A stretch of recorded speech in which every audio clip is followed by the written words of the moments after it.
Budget లేదు తెలంగాణలో అని అంటున్నారు. ముఖ్యమంత్రి రేవంత్ రెడ్డి గారు రానున్న రోజుల్లో పెద్ద పెద్ద పథకాలను తీసుకొస్తున్నాడు. ఇటు మూసీ ప్రక్షాళన అయినా, ఇటు మెట్రో విస్తరణ అని చెప్తున్నాడు.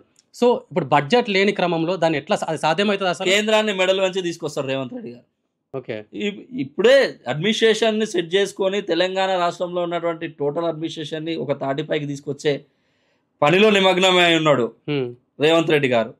ఇది అయిపోగానే 100% కేంద్రం మెడల్ వంచి తెలంగాణకు నిధులు తీసుకొస్తాడు.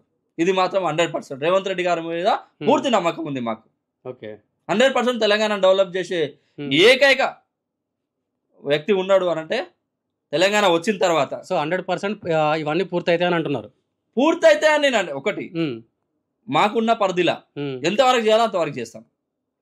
ఇప్పుడు ఒక ప్రాజెక్ట్ మొదలు పెడతాం, 5 సంవత్సరాలు అయిపోతుంది, 5 సంవత్సరాల దగ్గరకు వస్తుంది కాలం. 5 సంవత్సరాల దగ్గరకు వచ్చిన తర్వాత పూర్తి చేయాలని చెప్పి గగ్గోలు పెడితే మేము ఏం చేయలేం కదా. మళ్ళీ ప్రజలు మా మీద ఆశీర్వదిస్తే మళ్ళీ వచ్చి మళ్ళీ పూర్తి చేస్తాం.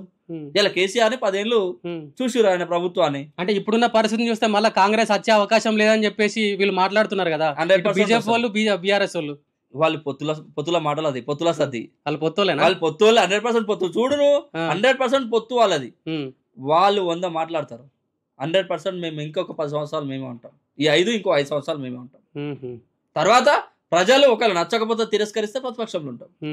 100% 10 సంవత్సరాలు ముఖ్యమంత్రి మా కాంగ్రెస్ వాళ్ళే ఉంటారు. సో అంటే ఇక్కడ ఫైనల్ గా మనకి ఇక్కడ రాహుల్ గాంధీ ఆలోచనలు ఇంప్లిమెంట్ అవుతున్నాయి అసలు మన తెలంగాణలో? ఇప్పుడు ఖమ్మం డిక్లరేషన్ ఉంది, అది ఇక్కడ ఇంప్లిమెంట్ అవుతుంది అసలు మొత్తానికి? అంటే వర్గీకరణ ఎవరిది ఆలోచన?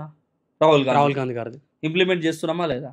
మొన్ననే క్యాబినెట్ లో బిల్ పాస్ అయింది, ఇప్పుడు మళ్ళీ కూడా అసెంబ్లీలో ప్రవేశపెడతారు ఈ బడ్జెట్ సమావేశాలలో. రాహుల్ గాంధీ గారు ఇచ్చిన మాట 100% రేవంత్ రెడ్డి గారు తూచా తప్పకుండా దాన్ని ఇంప్లిమెంట్ చేస్తాడు.